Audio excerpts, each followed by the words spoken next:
Hoje nós vamos corrigir algumas atividades do livro de atividades do Positivo, volume 1.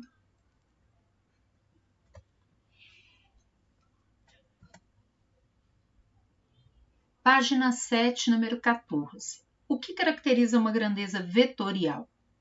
Bem, nós sabemos que as grandezas, elas são divididas em grandezas escalares e grandezas vetoriais. As grandezas escalares, elas ficam perfeitamente compreendidas quando nós conhecemos o seu módulo, que é o seu valor numérico, sua intensidade, e a unidade associada. No caso de uma grandeza vetorial, ela fica perfeitamente compreendida se nós conhecemos as suas três características, que são o seu módulo, ou a sua intensidade, ou valor numérico, a sua direção e o seu sentido. No caso aqui, letra C. Número 15. Dois vetores são iguais se. Bem, os vetores, eles são uma representação geométrica de uma grandeza vetorial. Então, eles vão representar o módulo, a direção e o sentido de uma grandeza vetorial. Então, a reta suporte representa a direção, a ponta da flecha representa o seu sentido e o tamanho representa o seu módulo. Então, para dois vetores serem iguais, eles têm que ter a mesma direção, a mesma reta suporte, o mesmo tamanho, o mesmo módulo e o mesmo sentido. Então, todas as suas características têm que ser iguais. Então, para dois vetores serem iguais, eles têm que ter o mesmo módulo, a mesma direção e o mesmo sentido. No caso aqui, a letra A. Número 16. Dois vetores iguais são opostos. Esse iguais são opostos, né? Fica meio complicado. Ou eles são iguais ou eles são opostos, correto? Eu acho que aqui ficaria melhor explicado, ou uma pergunta melhor, se dissesse assim: dois vetores de mesmo módulo são opostos se tiverem. Então, porque para ser igual, tem que ter o mesmo módulo, a mesma direção e o mesmo sentido. Agora, para dois vetores serem opostos, é necessário que eles tenham a mesma direção, o mesmo módulo e sentidos opostos, certo? Então, eu posso dizer que este vetor é oposto a este outro vetor, correto? Sentidos opostos, eles têm opostos. Então, dois vetores de mesmo módulo, né, ou iguais em módulos, são opostos se eles tiverem mesma direção e mesmo módulo, porém, sentidos opostos. Nesse caso, letra D. Né? Para mim, essa questão não é uma questão muito bem elaborada.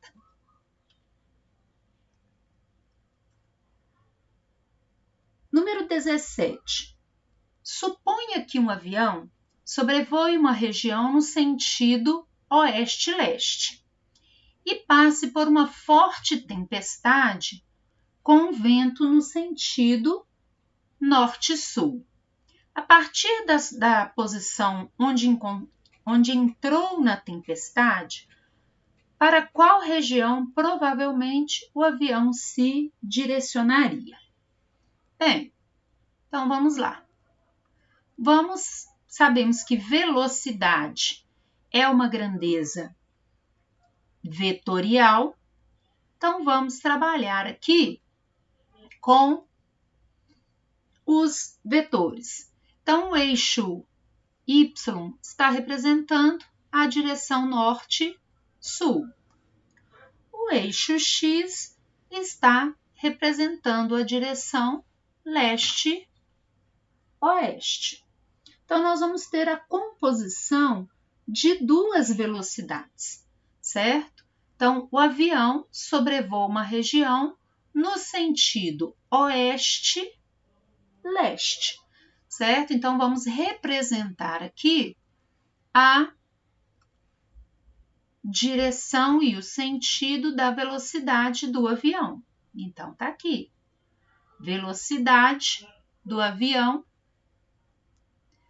ele tá indo de oeste para leste, correto?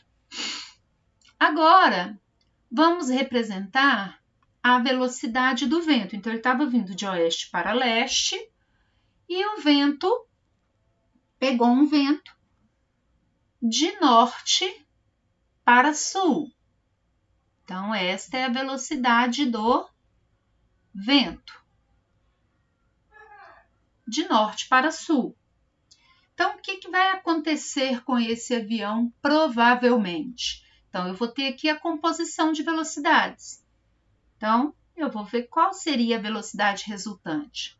A partir da extremidade da velocidade do avião, eu faço um traçado paralelo ao eixo Y. A partir da extremidade da velocidade do vento, eu faço um traçado paralelo a X. A velocidade resultante tem origem na origem das duas velocidades e extremidade no cruzamento. Ficou ruim aqui? Vou refazer. Então, origem, extremidade, tá aqui. Então, esta é a velocidade resultante. Então, eu tenho norte, sul, leste, oeste. Entre leste e o sul, nós vamos ter sudeste.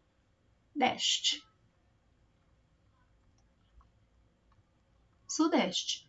Então, provavelmente, ele se direcionaria para sudeste. Por que a gente fala provavelmente? Porque se for realmente um avião, ele precisar manter a velocidade leste-oeste, ele vai alterar a potência do seu motor, né? Vai alterar a velocidade para manter na sua posição. Por isso que a gente fala aqui em provavelmente.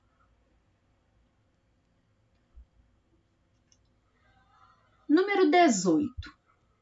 Ao comprar um pacote de arroz de 5 kg, Arthur afirma que essa medida representa uma grandeza escalar. Ele está certo ou errado? Justifique sua resposta.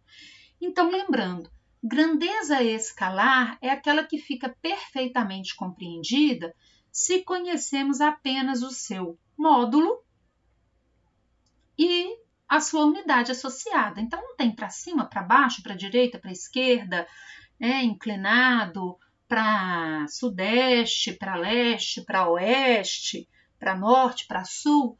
E a massa, ela é uma grandeza escalar. Se eu falo apenas o seu módulo, 5, e a sua unidade associada, quilogramas, ela fica perfeitamente compreendida. Então, correto, a massa é uma grandeza escalar, pois fica completamente caracterizada pela intensidade, que é o módulo, mais a unidade de medida, que nesse caso, 5 quilogramas. Número 19.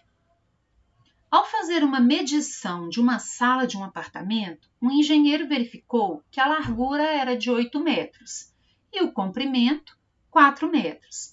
Essas duas medidas foram descritas em seu relatório como grandezas vetoriais. O engenheiro está certo ou errado? Justifique sua resposta. Bem, a grandeza comprimento, 8 metros, largura também é a grandeza comprimento, largura 8 metros, comprimento 4 metros, é uma grandeza escalar. Ela fica perfeitamente compreendida apenas pelo seu módulo e a sua unidade associada. Portanto, o engenheiro está errado. Comprimento e largura ficam totalmente caracterizados apenas pelo módulo mais unidade de medida, não sendo necessários direção e sentido. Número Número 20. Os termômetros podem ser utilizados para determinar a temperatura ambiente. Essa grandeza física é vetorial ou escalar? Justifique sua resposta. Bem, quando eu falo que a temperatura ambiente, ou quando eu falo, a temperatura máxima de um dia vai ser 20 graus, vai ser 22 graus, por exemplo, aqui em Belo Horizonte, a previsão para a temperatura máxima hoje é 26 graus. E ela vai, como está chegando frente fria, então ela vai reduzindo.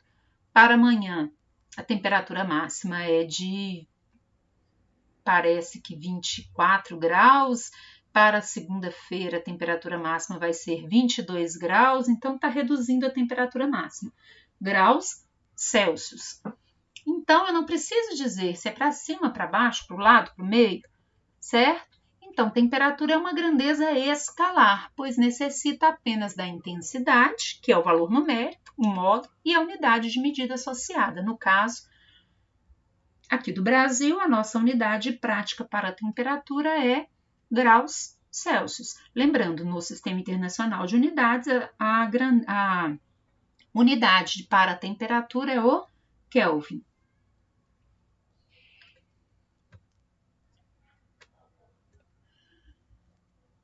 Número 21.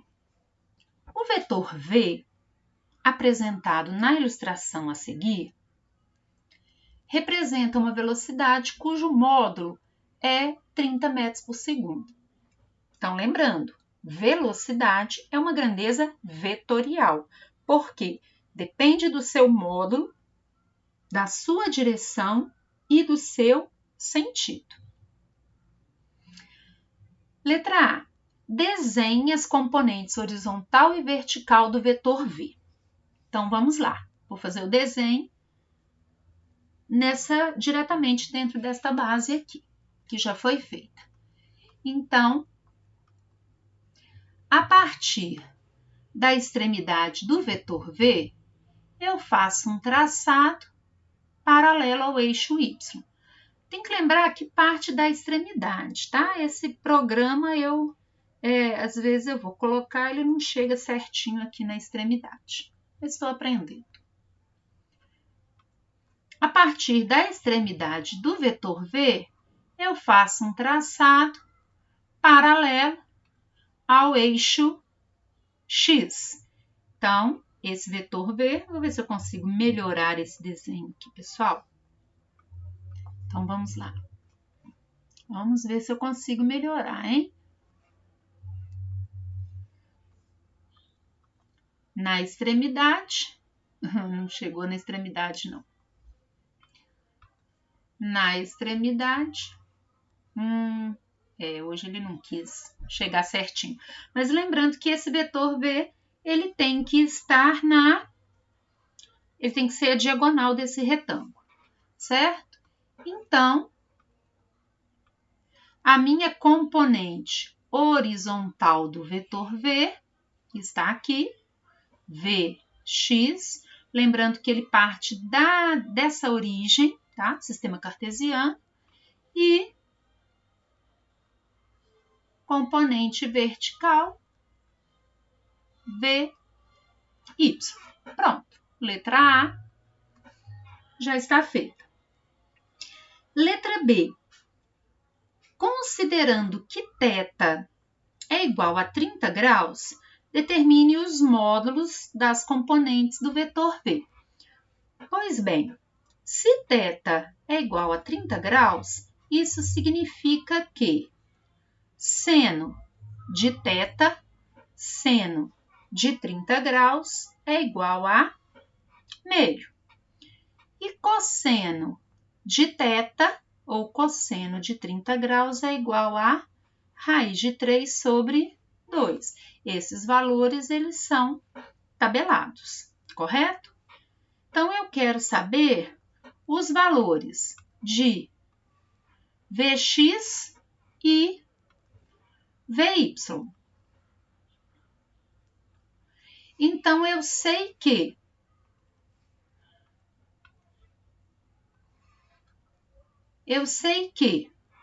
Vx é V vezes alguma coisa, seno ou cosseno, e Vy é V vezes alguma coisa, seno ou cosseno, certo? Então, eu venho aqui no meu desenho e verifico. Vy está sem o ângulo alfa, está oposto ao ângulo alfa. Então, em Vy, eu vou usar seno. Está sem o ângulo, está oposto ao ângulo. Lembrando, seno é cateto oposto sobre a hipotenusa. Eu vou usar seno. E Vx está com o ângulo, está adjacente ao ângulo. Então, para Vx, eu vou usar cosseno de 30 graus. Isso a gente tem que fazer em todas as situações, para observar se eu vou usar seno ou se eu vou usar cosseno. Então, Vx é igual módulo de V, 30 vezes cosseno de 30 graus, raiz de 3 sobre 2. Então, Vx vai ser igual 30 dividido por 2, 15. 15 raiz de 3 metros por segundo. A unidade é a mesma que a gente tem aqui. E Vy vai ser módulo de V, que é 30, vezes seno de 30 graus, que é meio. Vy vai ser igual a 15 metros por segundo. Tá aí. Achei Vx e Vy.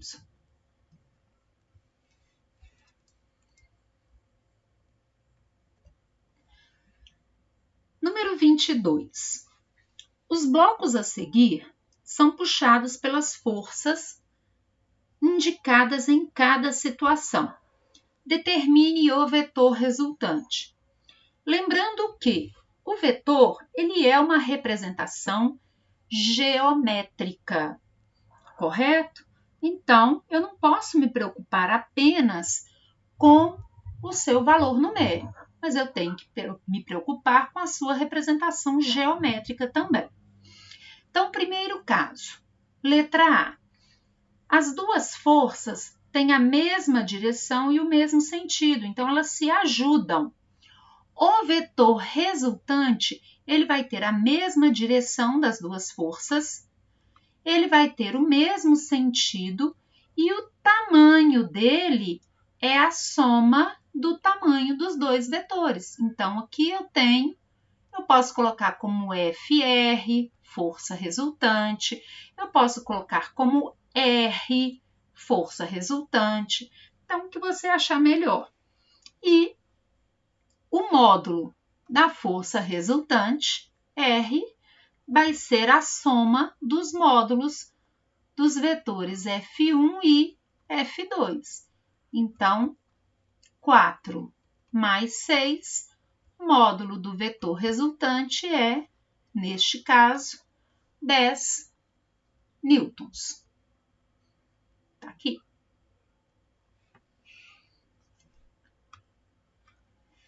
Letra B. Letra B. Na letra B, os dois vetores, eles têm mesma direção e sentidos contrários, como se fosse um cabo de guerra. Então, o vetor resultante, ele tem sempre o sentido do que tem maior módulo. E o tamanho dele vai ser a diferença entre o tamanho dos dois vetores. Então, aqui eu tenho o meu vetor resultante, né? Então, direção horizontal, sentido para a direita. Na letra A era direção horizontal, sentido para a esquerda. E para determinar o módulo, então o módulo do vetor resultante nesse caso vai ser sempre o módulo do maior menos o módulo do menor. Então, vetor resultante, 9 menos 7, vetor resultante nesse caso vai ser igual a 2 newtons. Tá aí.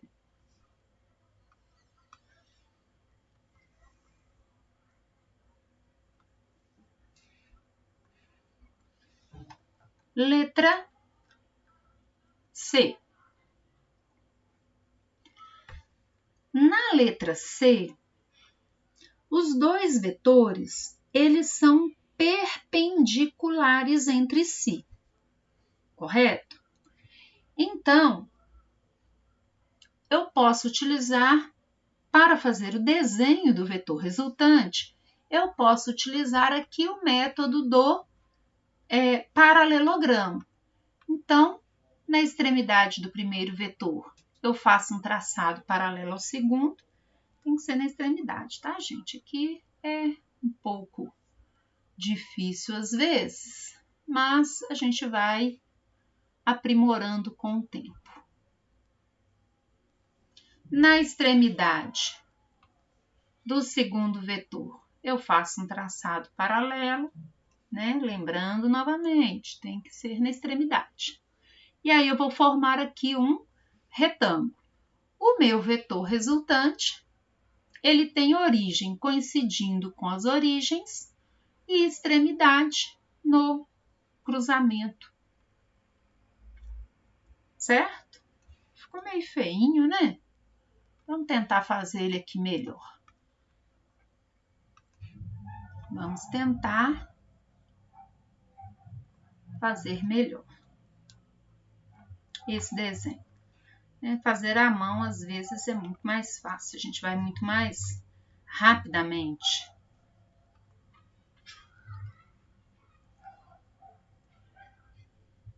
Aqui, correto?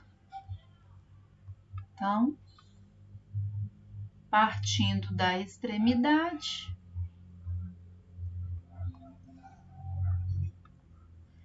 parto da extremidade, da outra extremidade. Tem hora que ele vai direto, vocês perceberam isso, partindo da outra extremidade, tá aí. E agora, o vetor resultante. Aí, ficou melhor, certo? Aqui é o vetor resultante, F1 e F2.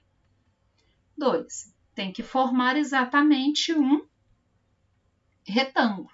E o vetor resultante, ele vai ser a diagonal desse retângulo.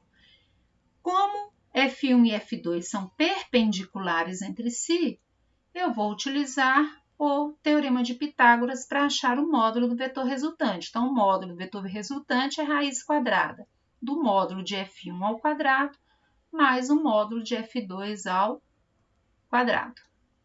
Então, o módulo do vetor resultante, raiz quadrada de 9 ao quadrado mais 12 ao quadrado. Módulo do vetor resultante vai ser raiz quadrada de 81 mais 144. Módulo do vetor resultante vai ser raiz quadrada de 225. O módulo do vetor resultante vai ser igual a 15 newtons. Pronto. Está aí resolvida a letra C. Letra D. A letra D, nós temos aqui mais de uma forma de se resolver, certo? Então, eu vou resolver de duas formas para vocês, tá? Vou fazer o desenho já de uma vez aqui separadamente, porque, como a gente viu lá na letra C, é mais fácil fazer o desenho separadamente, né? Fazer o desenho, começar ele já, fazer o todo aqui. Então, o ângulo aqui é de 120 graus, correto? Temos aqui F1, temos aqui F2. Então, eu vou fazer o desenho usando o método do paralelogramo. Então, a partir da extremidade de F1, eu faço um traçado paralelo a F2. A partir da extremidade de F2, eu faço um traçado paralelo a F1. Tenho aqui um paralelogramo, que é um quadrilátero com lados opostos paralelos.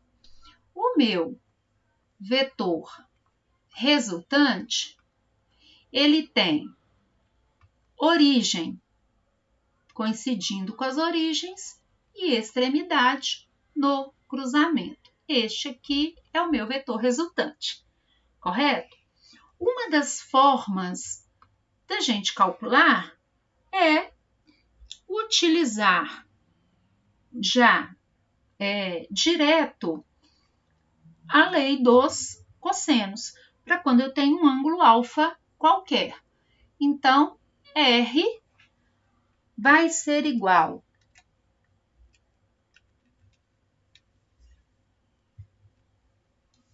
a raiz quadrada de F1 ao quadrado mais F2 ao quadrado mais 2 vezes F1 vezes F2 vezes cosseno de θ, que é o ângulo entre esses dois vetores.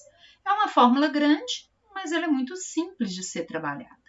Então, R é igual a raiz quadrada de 4 ao quadrado mais 5 ao quadrado mais 2 vezes 4 vezes 5 vezes cosseno de 120 graus. Os valores de seno e cosseno são valores tabelados. Então, cosseno de 120 graus é igual a menos meio ou menos 0,5. Menos 0,5. Então, eu venho aqui,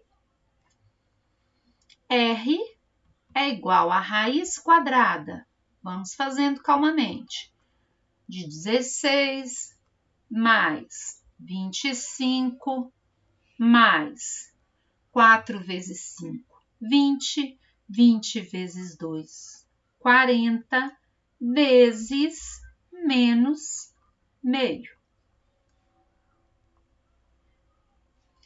Então, R é igual a raiz quadrada de 16 mais 25 mais vezes menos 40 vezes meio, 20. Então, R é igual a raiz quadrada de 16 mais 25, 41, menos 20, 21. Então, R é igual a raiz quadrada de 21 newtons. Pronto. Terminamos. Está aqui. Eu poderia deixar extrair a raiz quadrada aproximada? Sim, R é aproximadamente 4,58 newtons. Mas é necessário? Não, raiz quadrada de 21 está ótimo.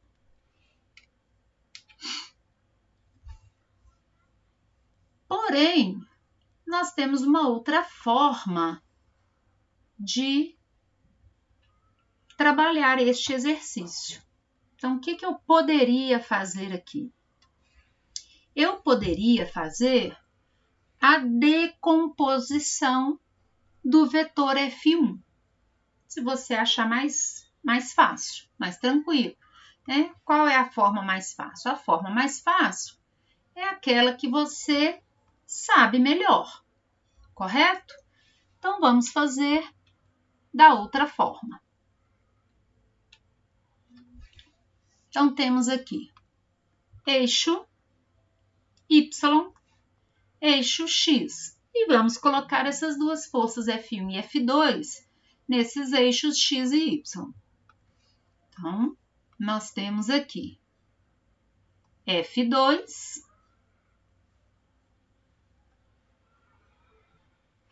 e temos aqui F1. F1. Correto? F2, eu não preciso fazer a decomposição, porque ela já está no eixo X. F1 vai ter uma componente no eixo X e uma componente no eixo Y, certo? Então, eu tenho que lembrar o seguinte, esse ângulo aqui é um ângulo de 120 graus. Então, este ângulo aqui, o ângulo todo, ângulo raso, é um ângulo de 180 graus, 180 graus menos 120, então esse ângulo aqui é um ângulo de 60 graus, correto? Então, eu venho aqui e vou achar as componentes.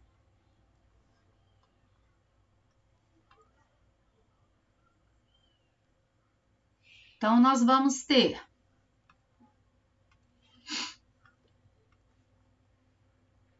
aqui, nós temos F1Y e aqui nós temos F1X. Então, o que acontece? Nós vamos achar as componentes F1X e F1Y e aí nós não usaremos mais F1. No lugar de F1, nós usaremos F1X e F1Y. Então, vamos lá. F1X, eu sei que é o módulo de F1 vezes seno ou cosseno. F1Y, eu sei que é o módulo de F1 vezes seno ou cosseno. Então, vamos lá. F1x, x está com o ângulo, então F1 vezes cosseno de 60 graus. F1y vezes seno de 60 graus, porque está sem o ângulo de 60 graus. Esses valores são tabelados. Seno de 60 graus é raiz de 3 sobre 2. Cosseno de 60 graus é igual a meio. Então, F1x é igual a 4 vezes meio. F1x é igual a 2 newtons. F1y é igual a 4 vezes raiz de 3 sobre 2. F1y é igual a 2 raiz de 3 newtons.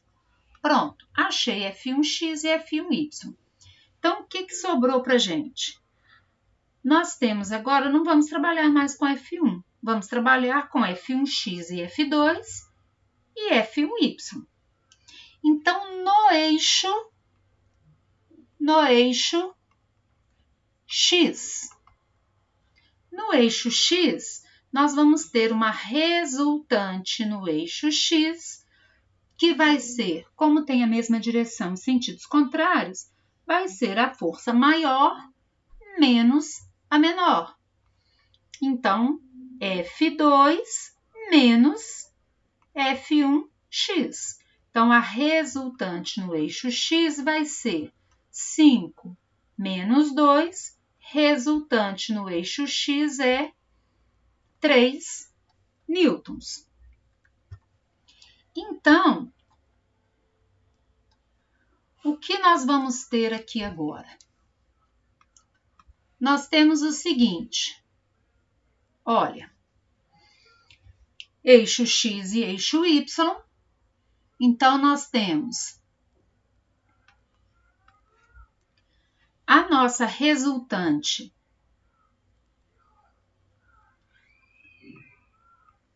A nossa resultante no eixo X está para a direita, porque F2 é maior do que F1x. E para cima, nós temos ainda F1y. Aqui nós temos F1y. Então, como vai ficar a nossa resultante total? Traçado paralelo a RX, traçado paralelo a RX, a nossa resultante total, ela estará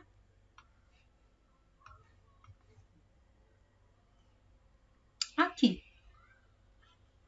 Lembrando que Rx e F1y são perpendiculares entre si. Um está no eixo X, outro está no eixo Y. Então, a minha resultante total, pode colocar RT, pode colocar só R, vai ser raiz quadrada de Rx ao quadrado mais F1y ao quadrado. Teorema de Pitágoras. Então, a minha resultante total vai ser raiz quadrada de 3 ao quadrado mais raiz quadrada de 3 ao quadrado mais 2 raiz de 3 ao quadrado. Então, a resultante total vai ser raiz quadrada de 9 mais... Aqui eu tenho que lembrar que eu tenho que elevar o 2 ao quadrado e o raiz quadrada de 3 ao quadrado. Então, 2 ao quadrado, 4, vezes raiz quadrada de 3 ao quadrado, é raiz quadrada de 9, que é 3. Continuando, resultante total vai ser raiz quadrada de 9 mais 12, raiz quadrada de 21 newtons, que é o que nós encontramos lá na situação anterior, certo? Da mesma forma que nós encontramos utilizando a lei dos cossenos. Qual você vai fazer? O que você achar melhor, o que você achar mais fácil para você, certo? Então, eu sempre falo que qual é a forma mais fácil? A forma mais fácil, às vezes, nem sempre é a mais rápida. A forma mais fácil é aquela que você sabe melhor, ok? Próximo exercício. Número 23.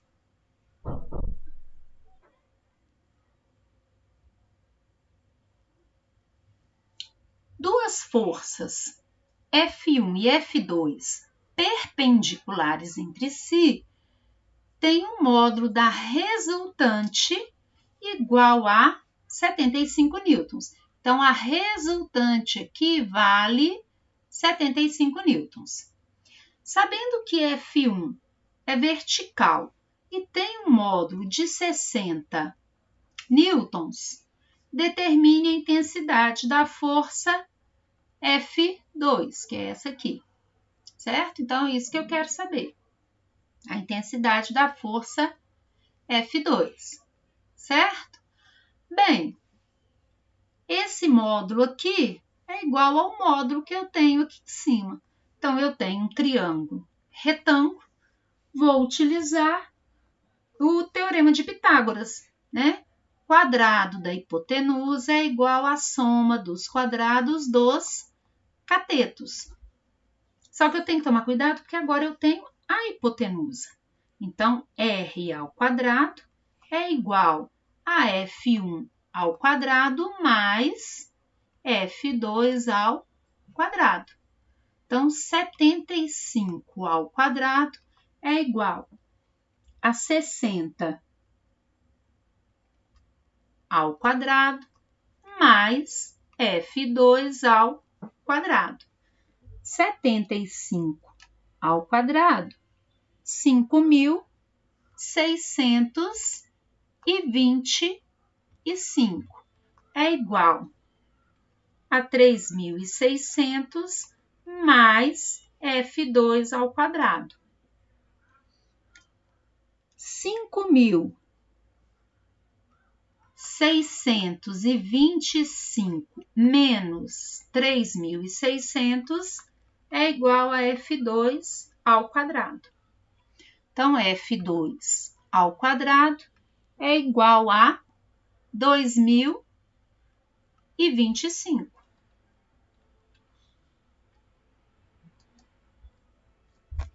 F2 é igual a raiz quadrada de 2.025.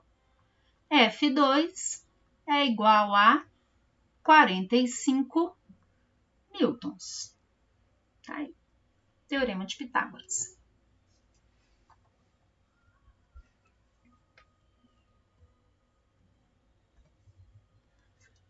Número 24. Um barco atravessa um rio de margens paralelas, seguindo uma direção perpendicular à margem. Mas a correnteza faz com que o barco desça 4 quilômetros do ponto da margem imediatamente oposto ao ponto de partida. Considerando que a distância em relação ao ponto de partida percorrida pelo barco foi de 5.000 metros, determine em quilômetros a distância mínima de uma margem à outra. Então, vamos fazer um desenho aqui esquemático, certo? Então, nós temos aqui as duas margens do rio. Então, rio de margens paralelas. Um barco atravessa o rio de margens paralelas, seguindo uma direção perpendicular à margem, certo? Então, a direção que ele vai seguir é uma direção perpendicular à margem. Está aqui. Mas a correnteza faz com que o barco desça 4 quilômetros do ponto da margem imediatamente oposto ao ponto de partida. Então, ele veio perpendicular, mas a correnteza fez isso aqui com ele, olha. Fez ele descer 4 quilômetros do ponto que ele queria. Então, do ponto de partida até a parte aqui de baixo, ele desceu 4 quilômetros. E a distância percorrida por ele foi uma distância de 5.000 metros, de 5 quilômetros. Eu quero saber qual é a distância entre uma margem e outra. Isso que eu estou querendo saber. Então, aqui nós temos um triângulo retângulo. Teorema de Pitágoras, né? Eu tenho a hipotenusa, tenho um cateto, quero saber o outro cateto. Então, quadrado da hipotenusa é igual à soma dos quadrados dos catetos. Então, 5 ao quadrado é igual a 4 ao quadrado mais c ao quadrado. 25 é igual a 16 mais c ao quadrado. 25 menos 16 é igual a c ao quadrado. C ao quadrado é igual a 9. C, né? Esse C está representando a nossa distância, certo? Então, já vou colocar de uma vez aqui D é igual a raiz quadrada de 9, que é 3 quilômetros. Está aí.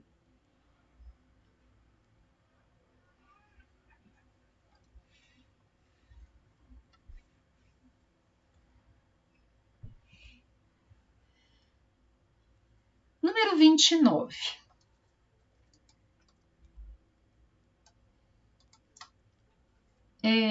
Uma partícula move-se do ponto P1 ao ponto P4 em 3 deslocamentos vetoriais sucessivos, A, B e D.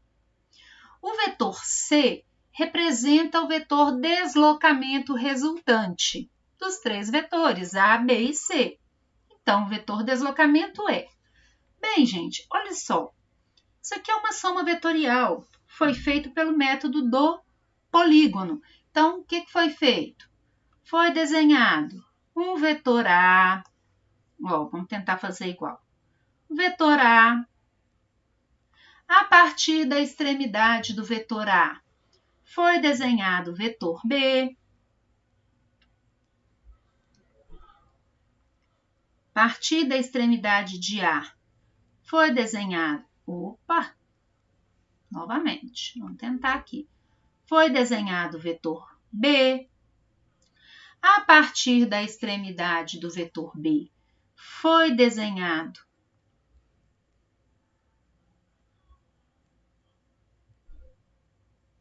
o vetor D. Tá aqui. Certo?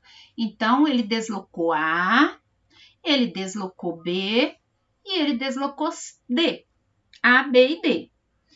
O vetor C, então, é o vetor resultante, porque ele tem origem na origem do primeiro e extremidade na extremidade do último.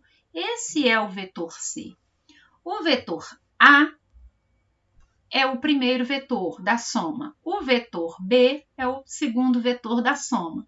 O vetor D é o terceiro vetor da soma. O vetor C é o vetor resultante. Então, nós temos que o vetor C é igual à soma do vetor A com o vetor B com o vetor D. Correto? Eu quero saber quanto vale o vetor D em função de A, B e C.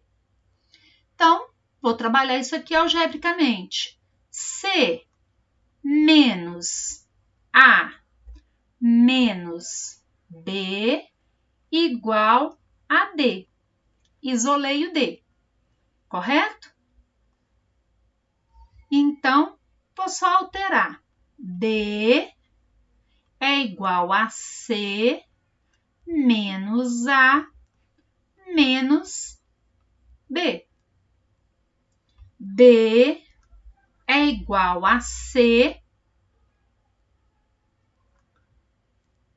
menos.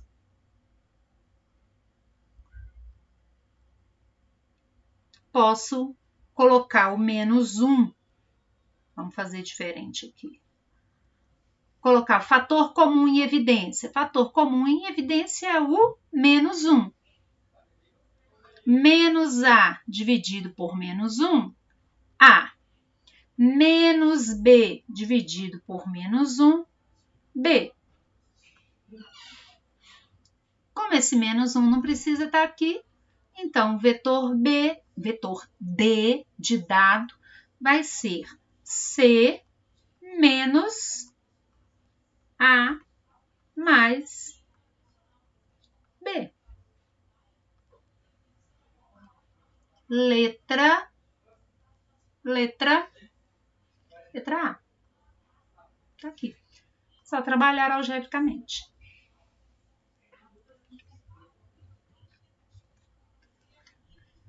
Número 30. Duas grandezas vetoriais ortogonais. O que significa ortogonais? Ortogonais significa perpendiculares entre si, fazem entre si um ângulo de 90 graus. Isso é que são ortogonais. A e B, de mesmas dimensões, possuem seus módulos dados pelas relações. Módulo de A é AV, módulo de B é BV, onde A e B têm dimensões de massa, certo? Então, e V dimensões de velocidade. O que significa isso? Significa que, se eu for pegar, por exemplo, a unidade de A, vamos pensar isso aqui. O módulo do vetor A é AV, correto? A tem dimensão de massa. A unidade de massa no Sistema Internacional é o quilograma. Então, se eu for colocar as unidades, é A quilograma vezes V tem unidade de dimensão de velocidade, metro por segundo. Então, seria aqui a unidade, tá certo? Então, o módulo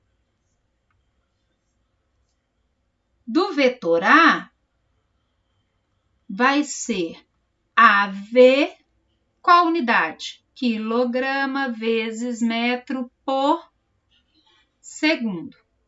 Que eu posso escrever assim, ou eu posso escrever assim, ó, quilograma vezes metro por segundo.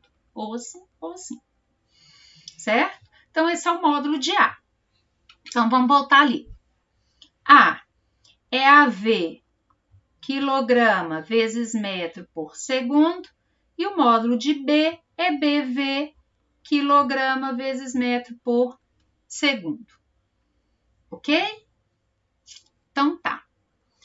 Eu quero saber, aqui eu tenho que trabalhar duas coisas. Eu tenho que trabalhar o módulo e tenho que trabalhar a unidade. Então, nós vamos trabalhar separadamente cada uma das coisas. Nós vamos trabalhar o módulo primeiro, depois a gente preocupa com a unidade, correto? Para ficar mais fácil.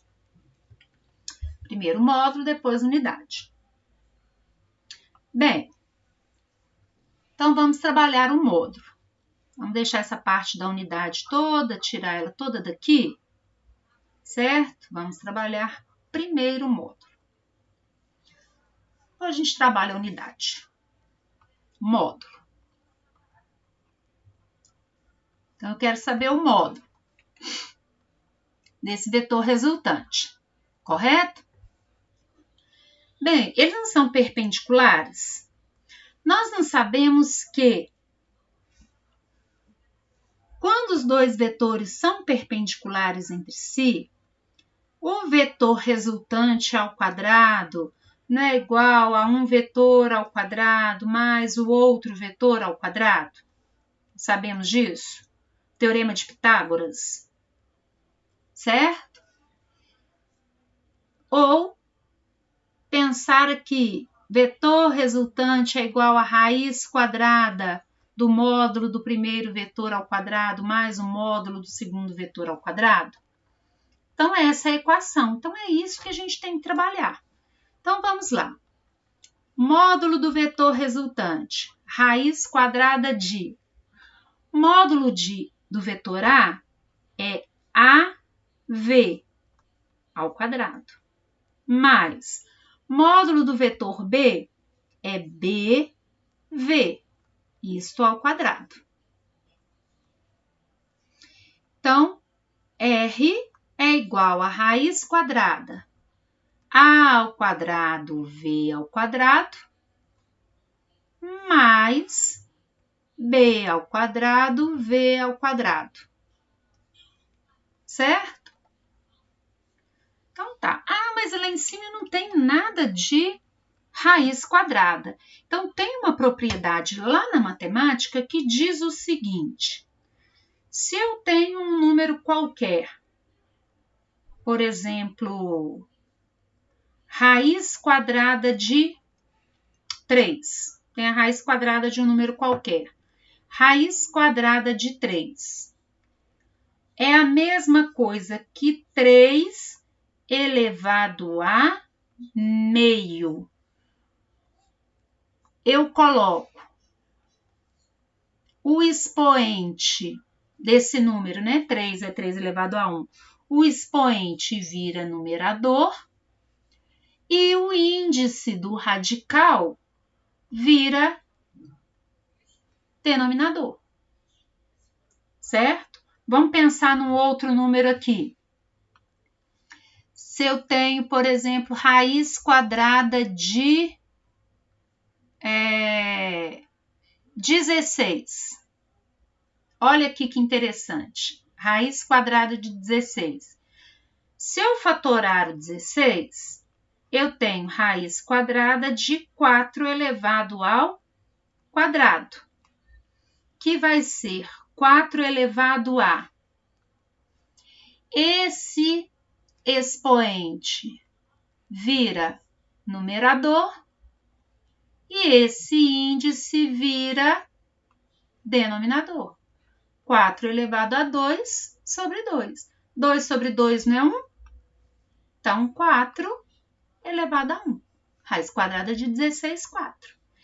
Então, para tirar esse radical, R é igual a raiz quadrada. É como se eu tivesse tudo aqui dentro de um parênteses. Ó. A ao quadrado, V ao quadrado, mais B ao quadrado, V ao quadrado. Tudo isso aqui dentro do radical é como se fosse tudo elevado a 1. Então, R é igual a A ao quadrado, V ao quadrado, mais B ao quadrado, V ao quadrado, tudo isso elevado a meio. Tá aqui. Achei o módulo. Este é o meu módulo. Certo? E eu tenho esse módulo. Vamos ver lá as minhas opções. De qualquer maneira, tem esse módulo só em uma opção, que é a letra C. Olha aqui, só na letra C. Certo? Mas mesmo assim, vamos analisar a unidade que foi dado para a gente. Vamos supor que eu tivesse que a letra A aqui fosse mais também. E aí eu tivesse que analisar as unidades. Vamos fazer essa análise de unidade aqui embaixo. Certo? Então, foi dito para a gente, calculamos o módulo, agora vamos calcular a unidade. Vamos calcular aqui a unidade, certo? Então, foi dito para a gente que a unidade de A é o quilograma, a dimensão é massa.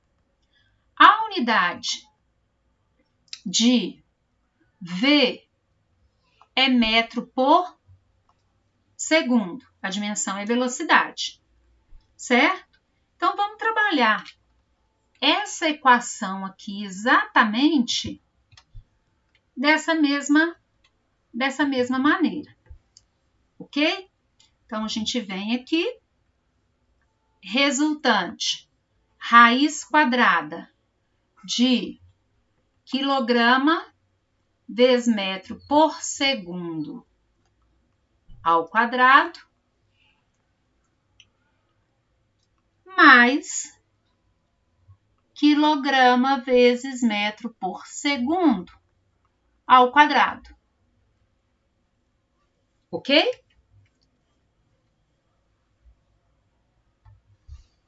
Quando eu somo, se eu somo 2 metros com 2 metros, 4 metros. Se eu somo 2 metros quadrados com 2 metros quadrados, 4 metros quadrados. Então, quando eu somo as unidades, elas não se alteram, tá? Se eu somar 3 newtons com 5 newtons, são 8 newtons. Então, se eu somo as unidades, elas não se alteram, ok? Então, aqui é raiz quadrada de quilograma vezes metro por segundo ao quadrado, certo?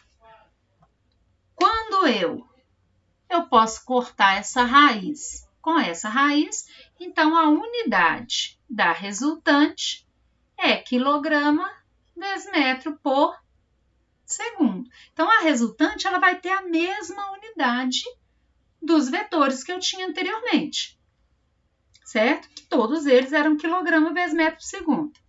Ok. Aí a gente vai lá na nossa resposta. Mas está Newton vezes segundo. Mas foi dado para a gente que quilograma vezes metro por segundo ao quadrado é Newton, certo? Então, foi, Newton vezes segundo é a unidade que a gente tem lá. Foi dado que quilograma vezes metro por segundo ao quadrado é Newton. Se eu multiplico por segundo, eu corto um aqui com um aqui, vai sobrar exatamente quilograma vezes metro por segundo, que é a unidade que nós temos, certo?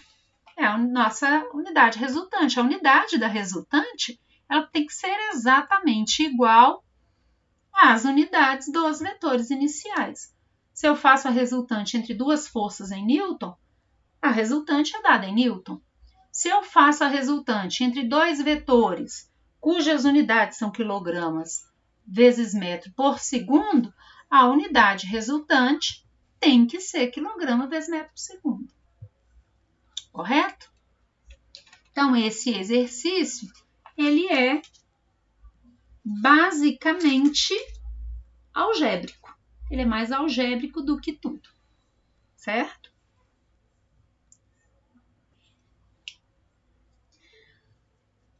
Página 23, número 28. Um caixote é puxado por duas pessoas que aplicam forças de mesmo sentido e paralelas ao solo, sendo as forças iguais a 50 e 40 newtons. Ilustre a situação. Então, vamos primeiro ilustrar a situação, certo? Então, temos aqui um caixote, certo? Esse caixote, ele é puxado por duas forças de mesmo sentido e paralelas ao solo. Então, aqui nós temos o solo, temos uma força puxando esse caixote e uma outra força um pouco maior puxando também, mesma direção, mesmo sentido, as duas paralelas ao solo, certo? Posso chamar essa aqui de F2 e essa aqui de F1, correto? Ilustrei. E foi pedido para determinar o módulo da força resultante. Então, a força resultante vai ser, módulo da força resultante vai ser módulo de F1 mais o módulo de F2.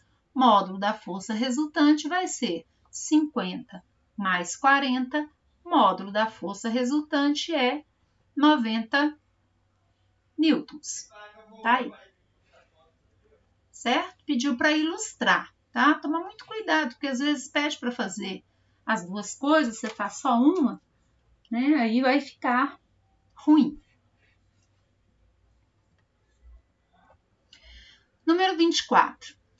Na figura a seguir, a resultante das forças é igual a 20 newtons. Sabe-se que a força de resistência ao movimento do bloco é orientada para a esquerda e vale 5 newtons. Determine o módulo da força F que age sobre o bloco. Ok. Bem, a força de resistência ela é contrária ao movimento. As duas forças têm mesma direção e sentidos contrários. Então, eu sei que a resultante vai ser a força F, que é a força no sentido do movimento, menos a força de resistência. Então, eu sei que a resultante das forças é igual a 20, eu quero saber o módulo de F, a força de resistência vale 5 newtons. Então, 20 mais 5 é igual a F, o módulo da força F é 25 newtons. Aí.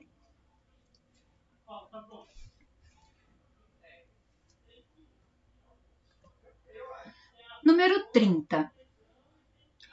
Um objeto está sujeito à ação de duas forças perpendiculares entre si e de módulos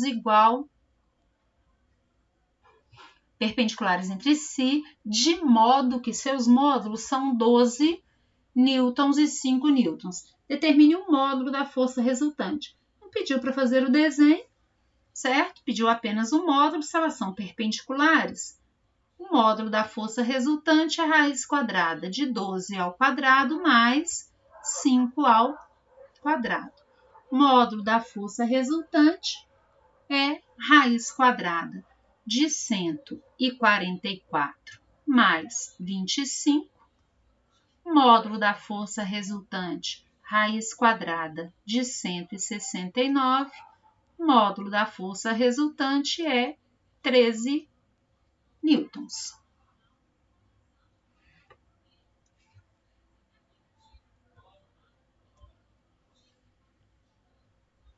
Número 31. Qual o módulo da força F que deve ser aplicada na extremidade livre da corda para que o sistema mantenha o equilíbrio? Nós temos que lembrar o seguinte: para se manter equilíbrio, resultante das forças tem que ser igual a zero. Então, isso a gente tem que pensar. Então, resultante das forças tem que ser igual a zero. Correto? Nós temos aqui algumas polias, algumas roldanas. E essas roldanas, elas seguram cabos. Vamos estudar mais especificamente sobre isso mais para frente. Correto? Mas o que a gente tem que pensar aqui é o seguinte: quando eu tenho uma roldana, quando eu tenho uma polia, essa polia é uma polia fixa, uma roldana que está presa. Ela não altera o valor da força que está puxando o cabo, que está tracionando o cabo, ou força de tração nesse cabo ou nessa corda. Correto? Então, se eu tenho uma força puxando o peso aqui 40 newtons, está puxando para baixo, está puxando aqui nessa corda também, com um quadradinho ali.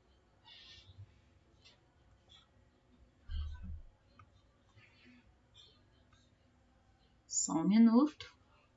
Então, aqui, se está puxando para baixo, então eu tenho essa força puxando aqui para a direita, porque é a mesma corda. Resultante das forças é igual a zero. Se aqui eu tenho 40 newtons puxando para baixo, aqui eu vou ter 40 newtons puxando para cima. Está em equilíbrio, a resultante aqui é zero. Então, a tração nesse cabo é de 40 newtons, correto? E aqui eu vou ter 30 newtons puxando para baixo. Então, a força que eu tenho aqui é de 30 newtons, certo? Vamos esquecer o outro cabo ali por enquanto. Então, o que eu tenho aqui é o seguinte: se eu pegar entre esses dois cabos, né, o que está puxando aqui para baixo, o que está puxando para a direita, a resultante das forças entre eles, aqui, é calculada. Vou tirar esse desenho aqui, vou fazer ele à mão mesmo. Eu vou ter uma resultante aqui, certo? Que é calculada por teorema de Pitágoras. Então, R é igual a raiz quadrada de 40 ao quadrado mais 30 ao quadrado. R é igual a raiz quadrada de 1.600 mais 900. R é igual a raiz quadrada de 2.500. R é igual a 50 newtons. Só que é a resultante entre essas duas forças, correto? Bem, eu quero que o sistema mantenha equilíbrio. Então, o que acontece? Se eu tenho 50 newtons aqui, puxando para cima, se aqui vale 50, puxando para cima, eu vou ter que ter uma força também de 50, na mesma direção, o desenho não está ajudando muito, mas na mesma direção e em sentidos contrários. Por quê? Porque aí a somatória dessas duas forças vai ser igual a zero. Então, o módulo da força F tem que ser igual a 50 newtons. Para quê? Para o sistema ficar em equilíbrio, para a resultante das três forças ser igual a zero. Número 32. Um objeto de 5 kg está sob a ação de 4 forças coplanares. Coplanares é que estão no mesmo plano, né? No plano aqui do caderno, no plano do livro, no plano da tela. Foram dados os módulos das forças, eu quero saber o módulo da força resultante. Então, F1 e F3 estão na mesma direção em sentidos contrários. Então, a resultante entre F1 e F3 vai ficar para a direita, certo? É a força resultante em X. Resultante em X. Então, vai ser F1, que é 20, menos F3, que é 12. Então, 20 menos 12, a resultante em X é 8 newtons. E em Y, nós vamos ter uma força resultante que estará para cima. Resultante em Y. F2 vale 11 newtons, F4 vale 5 newtons, 11 menos 5, 6 newtons. E aí, eu venho aqui e calculo a força resultante entre essas duas, utilizando o teorema de Pitágoras. Então, aqui vai ser minha resultante total. Então, a resultante, raiz quadrada de 6 ao quadrado mais 8 ao quadrado. Resultante, raiz quadrada de 36 mais 64, que é igual a raiz quadrada de 100, a minha resultante é igual a 10 newtons. Lembrando do triângulo retângulo mais famoso que existe, né? Catetos 3, 4 e hipotenusa 5, ou seus múltiplos. Cateto 6, 8 e hipotenusa 10, como nesse caso. Número 33. Duas forças de mesmo módulo F são aplicadas em um objeto pontual. As forças são coplanares e formam um ângulo de 120 graus entre si. Determine o módulo da força resultante que age sobre o objeto. Ok, eu vou fazer utilizando a lei dos cossenos, certo? Lembrando, cosseno de 120 graus é igual a menos meio, menos 0,5. Então, resultante é igual a raiz quadrada de F1 ao quadrado mais F2 ao quadrado mais 2 vezes F1 vezes F2 vezes cosseno, no caso aqui, de 120 graus. Lembrando que foi dado que o módulo de F1 é igual ao módulo de F2, que vale F. Então, eu não tenho o módulo das forças? Tenho. O módulo de cada uma das forças é F. Então, vamos fazer esse cálculo. Vamos substituir. Raiz quadrada, F1 vale F, F2 vale F, 2 vezes F1 vale F, F2 vale F, cosseno de 120 graus vale menos meio. Então, eu fiz a substituição, certo? R é igual a raiz quadrada de F ao quadrado mais F ao quadrado. Vamos fazer a multiplicação aqui. Mais vezes menos, menos. 2 vezes meio, 1. F vezes F, F ao quadrado. Tá aí. R é igual a raiz quadrada de F ao quadrado mais F ao quadrado, 2F ao quadrado. 2F ao quadrado menos F ao quadrado, F ao quadrado, né? Só cortar isso aqui com isso aqui. F ao quadrado menos F ao quadrado, 0. Sobrou F ao quadrado. Raiz quadrada de F ao quadrado é F. Pronto. Determinei o módulo da força resultante.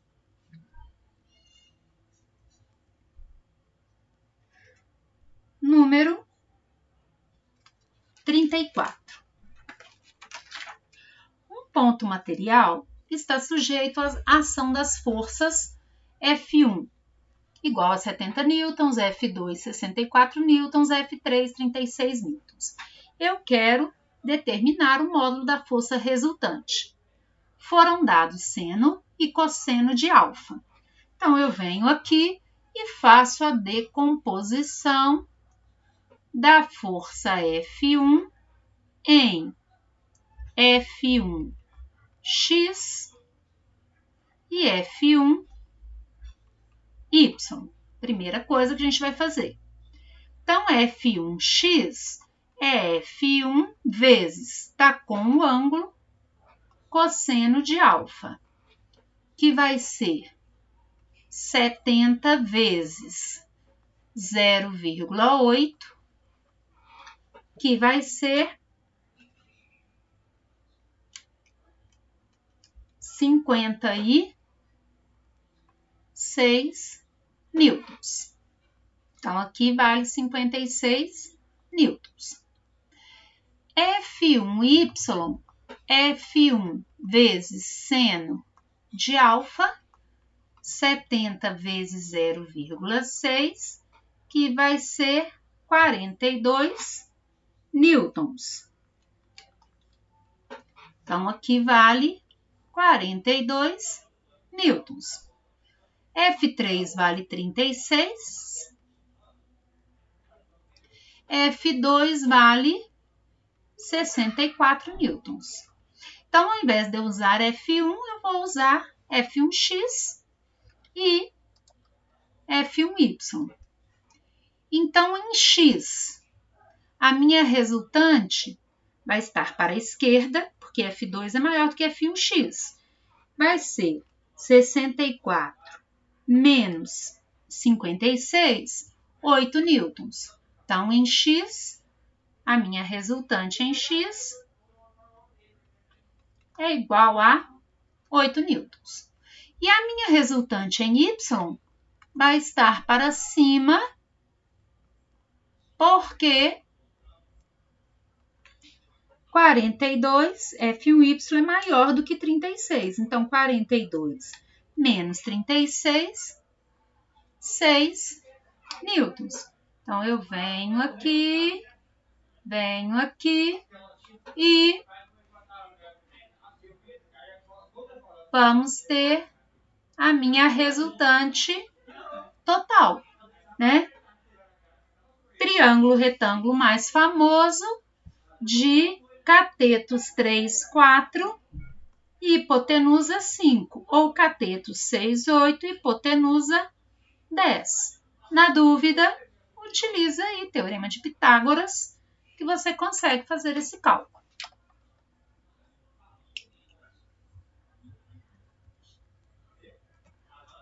Próximo, número 35. Aqui a gente já vai trabalhar com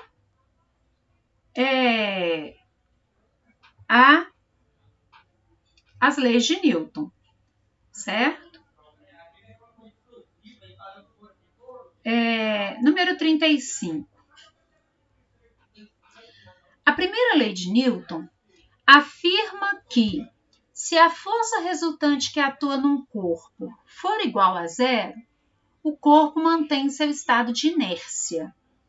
Assim, pode-se afirmar que, se não existe força atuando, o corpo deve parar? Não. por inércia, um corpo consegue manter o seu movimento, ou movimento retilíneo uniforme, se a resultante das forças for igual a zero. Letra B. Não é possível manter o corpo em movimento sem uma força atuando? Também é falso, da mesma forma que a letra A. Né? Esse é um pensamento aristotélico. Aristóteles é que pensava que um corpo só poderia estar em movimento durante a atuação de uma força naquele sentido movimento. Letra C. Se um corpo está com velocidade, na extinção da força resultante, essa velocidade será mantida. Sim, é uma das bases da lei da inércia, né? Um corpo em movimento tende a manter-se em movimento retilíneo uniforme se a resultante das forças for igual a zero, ou na extinção da resultante das forças. Então, letra C é que é a correta. Letra D. Para um corpo em repouso sobre uma superfície, não é possível afirmar que a resultante é zero. Falso. Se o corpo estiver em repouso, com certeza a resultante das forças sobre ele é igual a zero. É uma das condições para o repouso. E letra E.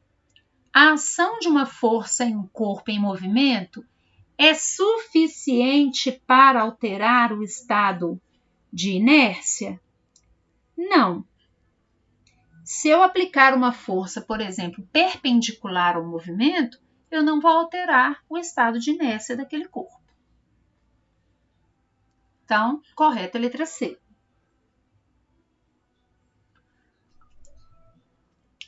Número 36.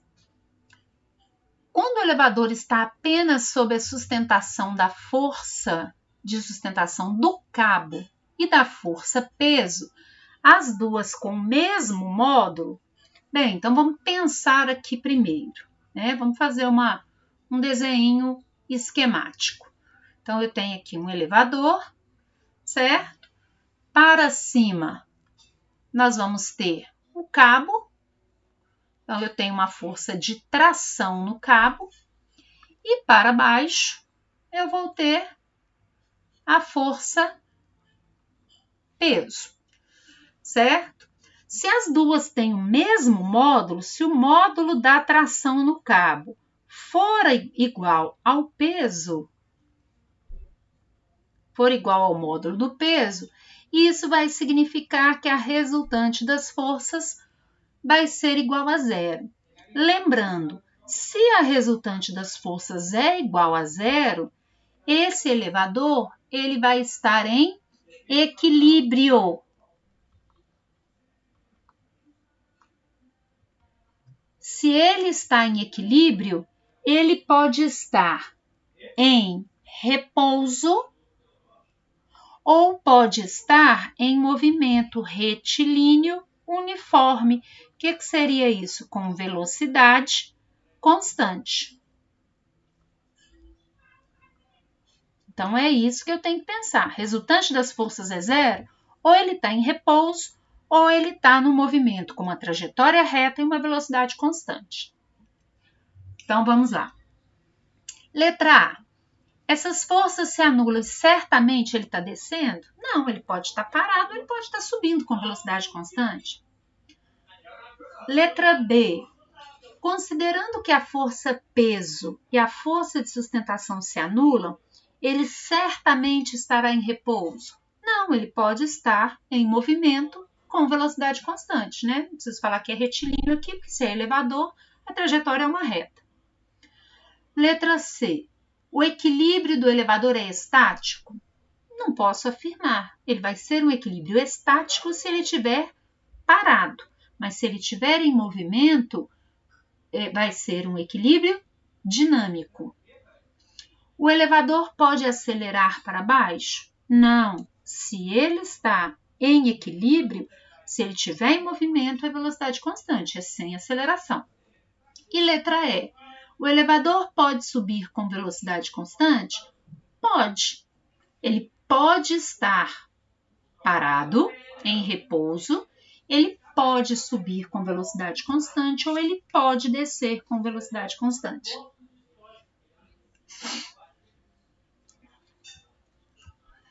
Número 37. A legislação brasileira não permite que pessoas trafeguem em automóveis particulares sem o uso adequado do cinto de segurança. Com base nas leis de Newton, explique a importância do cinto de segurança. Bem, a função do cinto de segurança é evitar que o passageiro colida com as superfícies internas do veículo ou mesmo mantenha o movimento, acabando por sair do veículo em uma possível colisão. Então, o que acontece? Quando o carro está em movimento em relação à terra, a pessoa que está sentada no carro, ele está na mesma velocidade do carro. Então, se tiver uma colisão e o carro dá uma desacelerada brusca, uma freada brusca, né, nessa colisão, por inércia, a tendência é a pessoa continuar no mesmo movimento, né, no movimento retilíneo, na mesma velocidade em que se encontrava. E aí o cinto de segurança vai segurar essa pessoa para ela não ser jogada contra a parte da frente do carro ou mesmo jogada para fora do carro.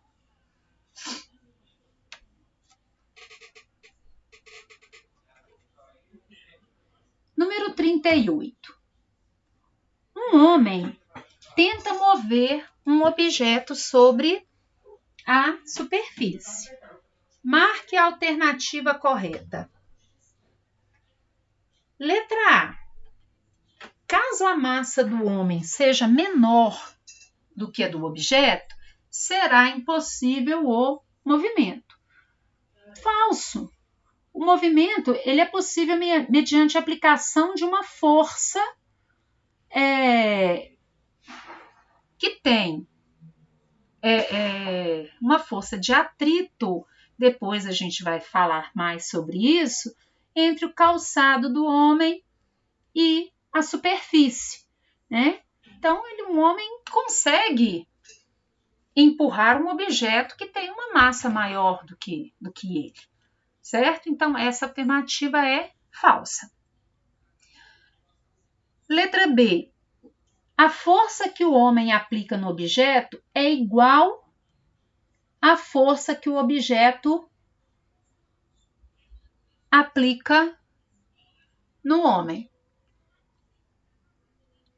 Bem, na verdade, a força não é igual, porque ela vai ser ação e reação, né? A força que o homem aplica sobre o objeto é igual em módulo e em direção à força que o objeto aplica sobre o homem, porém o sentido é contrário. Lembrando que duas forças, para serem iguais, elas têm que ter mesmo módulo, mesma direção e mesmo sentido. Letra C. O homem não consegue puxar o objeto se o atrito entre ele e o solo for nulo. Bem, nós vamos trabalhar mais, né? Vamos estudar mais sobre atrito mais para frente. Mas isso é verdade, porque se o atrito entre o homem e o solo for nulo, o homem vai escorregar. Se ele escorregar, ele não consegue puxar o objeto, não consegue mover o objeto, não consegue empurrar o objeto. Depois nós vamos estudar atrito mais profundamente. Então, correto é a letra C.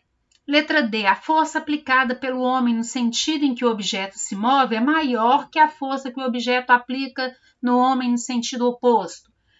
Errado, né? Porque lei da ação e reação, as forças têm que ter mesmo módulo.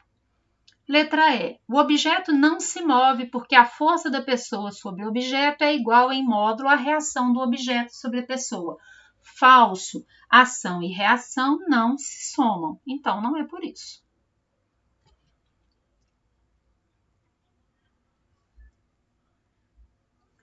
Número 39. A figura a seguir representa um ventilador fixado em um pequeno barco em águas calmas de um certo lago. A vela se encontra em uma posição fixa e todo o vento soprado pelo ventilador atinge a vela.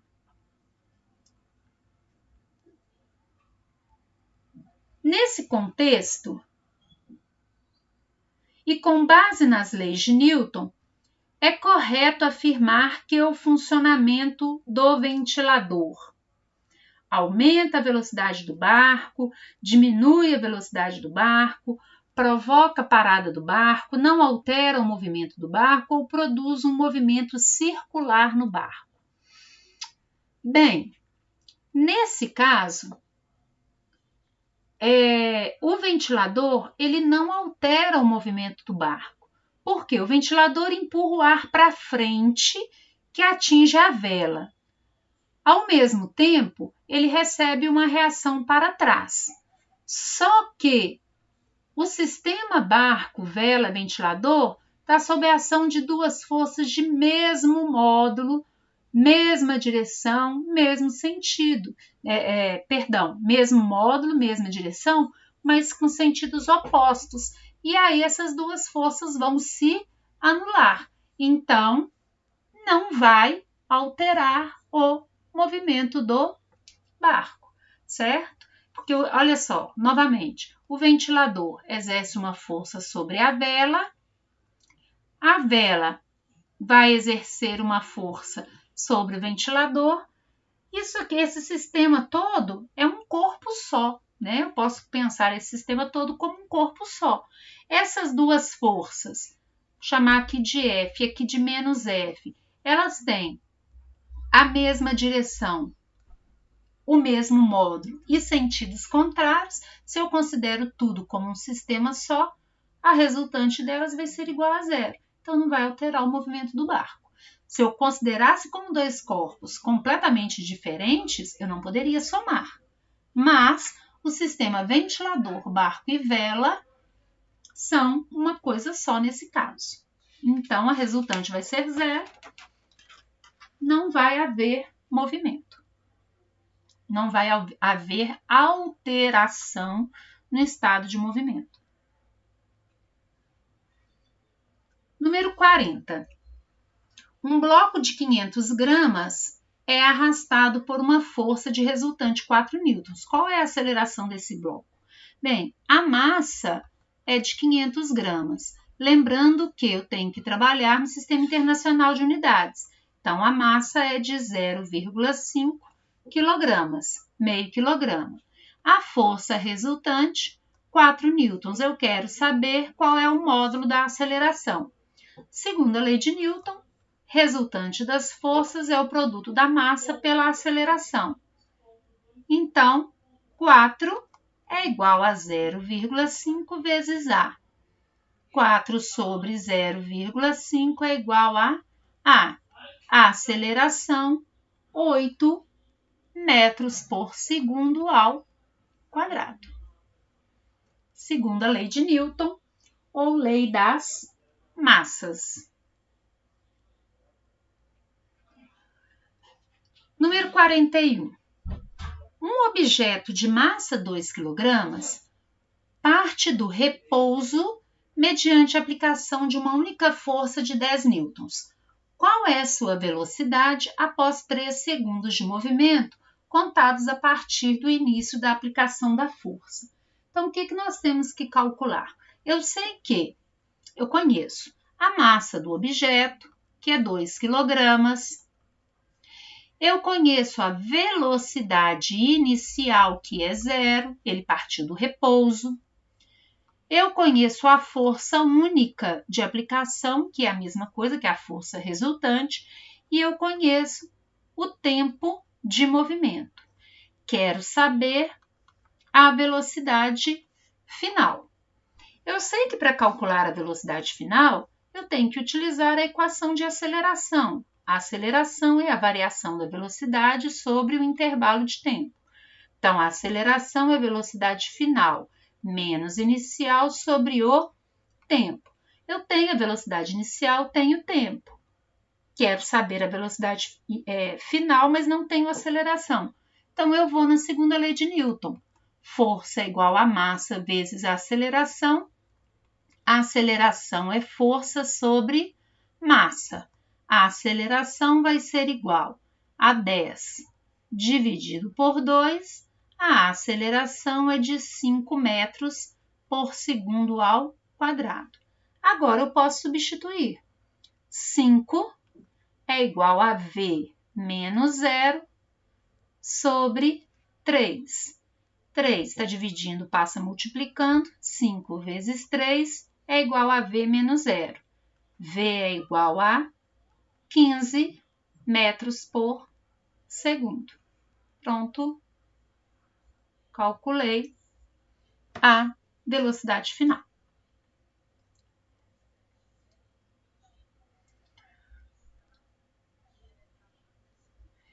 E o último, número 42. Duas forças ortogonais.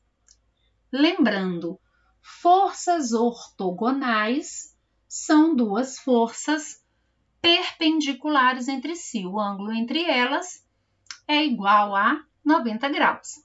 Então, duas forças ortogonais são aplicadas em um corpo de 5 quilogramas. Então, a massa do corpo é de 5 quilogramas. De modo que uma delas, que eu vou chamar de F1, é igual a 40 newtons. E a aceleração é igual a 10 metros por segundo ao quadrado. Eu quero saber qual é o módulo da outra força componente. Eu quero saber qual é o módulo da força F2. Bem, se eu tenho a massa e a aceleração, eu posso calcular a força resultante, porque eu sei que R ao quadrado é igual a F1 ao quadrado mais F2 ao quadrado. F1 eu tenho, F2 é o que eu quero saber.